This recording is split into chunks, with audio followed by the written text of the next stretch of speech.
আপনার এই যে বক্তব্যগুলো কোনো লেবাস কিনা, যেটা আপনি বলেন মুসাফির হয়ে বেরিয়ে পড়েছি? না না, লেবাসে যদি আপনি যেটা বলেন লেবাসের কথা শুনেন, সিনেমা নাটক এগুলাতে আপনি ঘন্টা দেড়েক সর্বোচ্চ অভিনয় করতে পারবেন, কিন্তু ক্রাইসিস মোমেন্টে আপনার রিয়েলিটিটা বেরোয় আসবে। ভিশন এসি নিয়ে এলো মানি ব্যাক গ্যারান্টি অফার।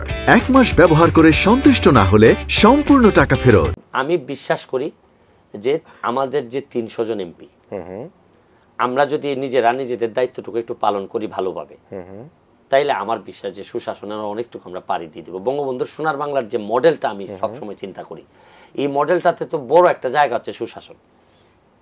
এবং যারা বিরোধী জোটে আছে তাদেরকে স্পেস দেওয়া দরকার কিনা? না, অবশ্যই স্পেস দেয়া লাগবে, কেন নিয়ে নিব। আমি একটা জিনিস বিশ্বাস করি যে এই নির্বাচনে যেহেতু আমি জিতে আসতে পারছি, তা আমি স্পেস নিয়েও নিব। কারণ বিরোধী দল আলাদাভাবে চিন্তা করার কোনো কারণ নাই। Quality comes first. আপনার যদি কোয়ালিটি থাকে, আপনাকে সারা পৃথিবী দ্বারা জায়গা দিবে। আর আপনি যদি কোনো ভর করে চলতে চান, তাইলে আপনি কোনো না কোনো জায়গায় দুর্বল হয়েই পড়বেন।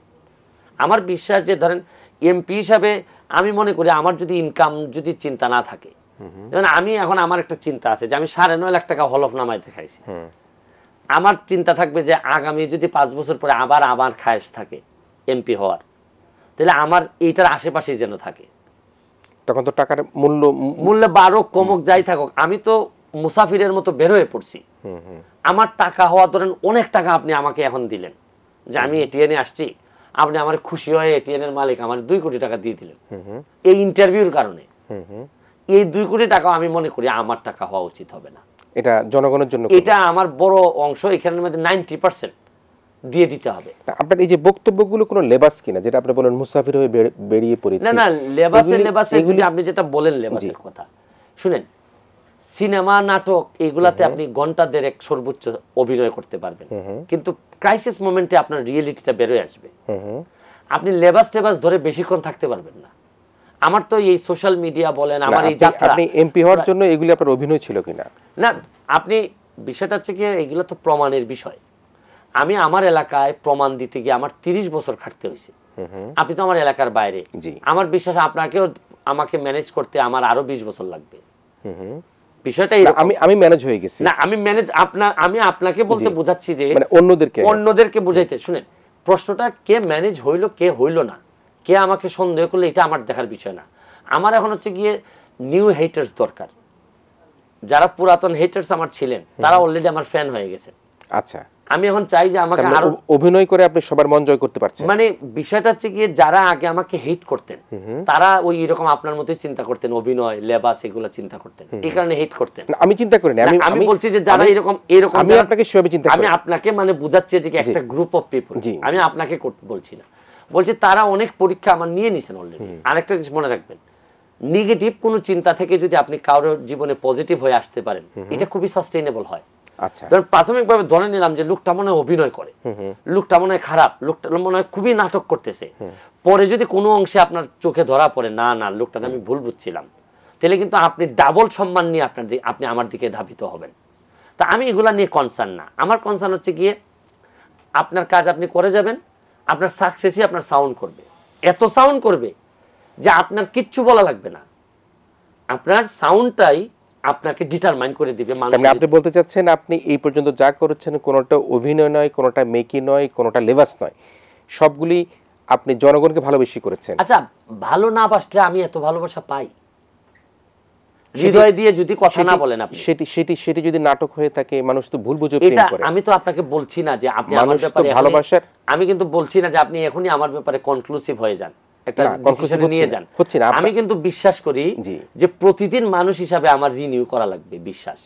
আচ্ছা, আমি বিশ্বাস করি এমপি হিসাবে আমার জীবনে যতগুলা স্টেজ সামনে আসবে, প্রতিদিন সকালে উঠে ওই বন্ধুকে লাইসেন্সের মতো যেভাবে প্রতি বছর রিনিউ করতে হয়, মানুষ হিসাবে প্রতিদিন আপনি আমাকে রিনিউ করবেন।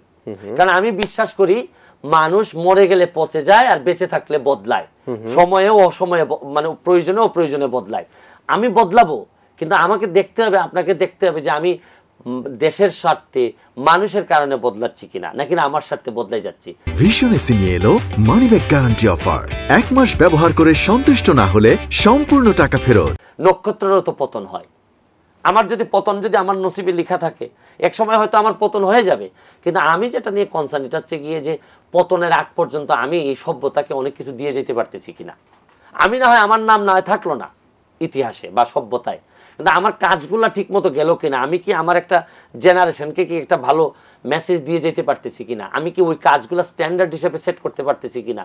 এবং আমার এইবারের যে বিজয়, এই বিজয় কিন্তু আমার এমপি হওয়া না, এই যে 49টা ব্রিজ বানানো, এই বানাইলে যে মানুষ যে একটা সময় আপনাকে ফেরত দেয়, আপনাকে সম্মানের জায়গায় ভালোবাসার জায়গায় নিয়ে যায়, এটার একটা প্রমাণ। তো সেক্ষেত্রে এই যে আপনি এককভাবে এত শক্তি আপনার জনগণ আপনাকে সঞ্চয় করে দিয়েছে, ভালোবেসে দিয়েছে, আপনি কি মনে করেন এই যে দেশের মধ্যে যেরকম দুর্নীতি হয়েছে, যেরকম অর্থ পাচার হয়েছে, যেরকম অনিয়ম চলছে, সেই অনিয়মগুলি যেটি আপনি ব্রিজ করতে গিয়েও বলেছেন যে 84 না 40 লক্ষ টাকা লেগেছে, যেটা 4-5 টাকা পেয়েছে, সেই অনিয়মগুলি কি আপনি একক ব্যারিস্টার সুমন প্রতিহত করতে পারবেন? আমি তা বলছি না, আমি বলছি যে আমি প্রতিহত করতে পারবো তা বলছি না, বাট পারবো না এই কথা জেনে আমি ভাগবো না। আচ্ছা, আমার জায়গা থেকে যতটুকু প্রতিবাদ করলে, আমি জানি যে আমি তো চেয়ে গুয়ে বেড়া হতে আসি নাই। আমার সারা জীবনে আমার একটা ইচ্ছা ছিল যে আমার এলাকাটা ছোট্ট একটা ইউনিয়ন যদি আমি করে যেতে পারি, ধরেন সারা বাংলাদেশ পারি নাই আমি, এই জন্য আমার দায় না। আমি আমার এলাকার যতটুকু আমি দায়িত্বপ্রাপ্ত অতটুকুতে যদি আমি করতে পারি, শুনে সারা দেশের ময়লা পরিষ্কার তো আপনি পরে করবেন, আপনি আপনার ঘরের সামনেরটা একটু সরান, আমি এতে বিশ্বাস করি। এখন আমি সারা দেশের ময়লার টেনশনে আমি অবশ্যই পড়ে থাকলাম আর আমার ঘরের ময়লাটার দায়িত্ব আপনার, এটা হইতে পারে না। তো সে অবস্থা একেবারে অনুষ্ঠানের শেষে যারা আপনাকে ভোট দিয়ে নির্বাচিত করেছেন, সেই মানুষগুলো, সে এলাকার ভোটারগুলো, তাদের জন্য আপনার কি ধরনের একটা ভালোবাসা বা আমি উক্তি আছে আপনাকে বলি, কিনা? আমাকে যারা ভোট দিয়েছেন বা যারা ভোট দেননি, কেউই আমার থেকে আর দূরে না। আমি আপনাদের সবার এমপি, এমপি হিসাবে আমার যতটুকু দায় দায়িত্ব আছে আমি পালন করার চেষ্টা করব। এবং আপনাদেরকে আমার অনুরোধ যে আপনারা শুধু, আমি এমপি হিসাবে যতটুকু দায়িত্ব আছে এবং আপনাদের যে যতটুকু দায়িত্ব আছে নাগরিক হিসাবে, আপনারা আপনাদেরটুকু একটু যদি করেন, তাহলে আমার কাজটুকু অনেক সহজ হয়। আমি বিশ্বাস করি যে প্রতিটা নাগরিকেরই একটা দায় আছে, দায়িত্ব আছে, এগুলা যদি ঠিকঠাক মতো পালন হয়, আমরা বঙ্গবন্ধুর সোনার বাংলা, আমি আপনাদেরকে বলতে পারি যে একদম একটা মডেল আমাদের এলাকা থেকে শুরু করতে পারবো। এবং সেই মডেলটার সূচনা কবে থেকে করতে চান আপনি? এই যে আমি অলরেডি আজকে থেকে দেখেন, আজকে থেকে আমার এলাকায় যারা আমার নির্বাচনে আমার জন্য কাজ করছেন, তাদেরকে বলছি যে আপনারা ভাইবেন না যে আমি এমপি হওয়ার কারণে আপনারা সুবিধাভোগী হবেন। আপনারা এখন, আমার একটা বড় মরা গাং আছে, নদী, আজকে থেকে পরিষ্কার শুরু হয়ে গেছে, ময়লার পাগার, কিন্তু আজকে থেকে এই শীতের মধ্যে লোকজন নেমে কিন্তু আমার এই ময়লা পরিষ্কার শুরু করছে। আমি কিন্তু আগামী বৃহস্পতিবারে সকালবেলা গিয়ে ওই ময়লা পরিষ্কারের মধ্য দিয়ে আমার যাত্রা শুরু।